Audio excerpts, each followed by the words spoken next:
So let us start with the concept of derivative. If we are given a function y equals f of x, then we say dy dx or f prime x is the derivative of the function. Now if you are given y equals f of x and you want to find its antiderivative, then we write uppercase fx, which is with the symbol, integral symbol fx with respect to x, or dx is here. And this is called antiderivative. So next we will see with examples how we distinguish between an antiderivative and a general antiderivative. We are given a function as a derivative. So f prime x or dy dx is 3x squared minus 10x plus 7. So what will be the antiderivative? So if you take the antiderivative of f prime x, this will be simply fx. Because you have seen in the example f prime x is the derivative. So the main function is antiderivative. So we write fx and use the power rule. X to the 2 will be like x to the 2 plus 1 over 2 plus 1 minus 10 x to the 1 plus 1 over 1 plus 1, and the derivative of a constant will multiply with x because you are taking antiderivative with respect to x. So the simplified version gives me x to the 3 minus 5 x squared plus 7x, and this is my antiderivative. Now the general antiderivative will be just add a constant. So then when you write here the same result, 5x squared plus 7x with a constant, this one is called general antiderivative.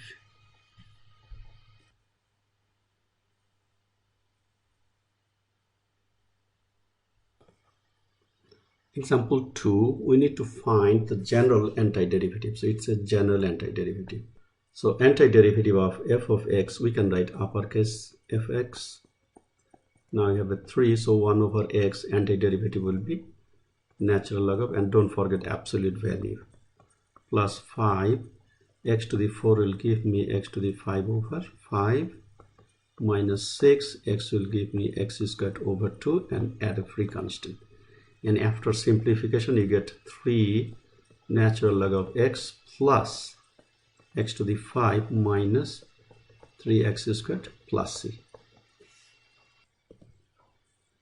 Example 3, we want to find the general antiderivative of the function ft, which is 5t to the negative 1 plus 5t to the 4 minus 6t plus e to the t plus 1 over square root of 1 minus t squared. So if you know the derivative rules, now we need to go other way.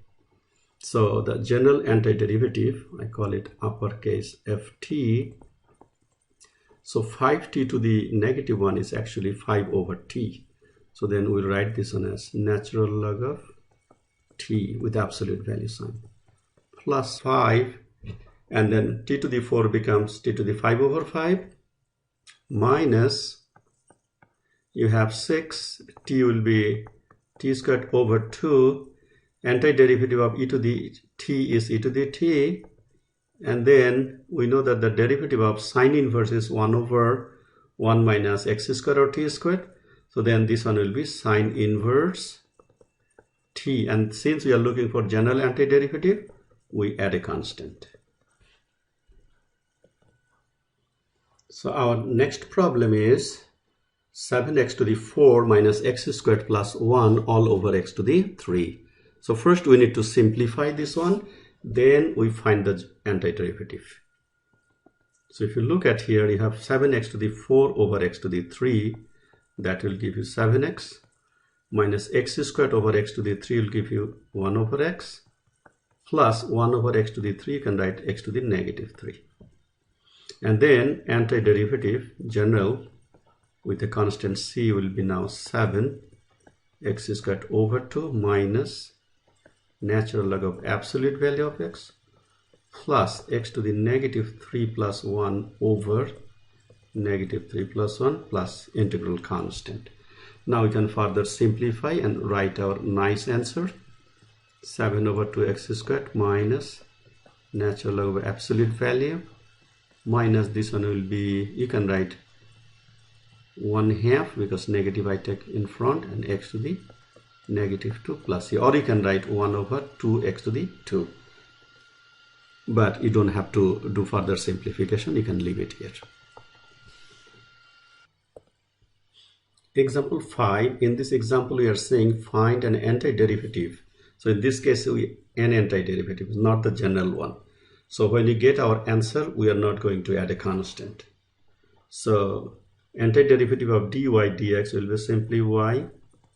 Now you can see this one, if you rewrite, like you have 4x to the -1/3 minus 5x to the 2/5 plus leave this one because we know this is coming from tan inverse x. So then y will be now 4y to the -1/3 plus 1 divided by -1/3 plus 1 minus 5x to the 2/5 plus 1 over 2/5 plus 1 plus 3 tan inverse x.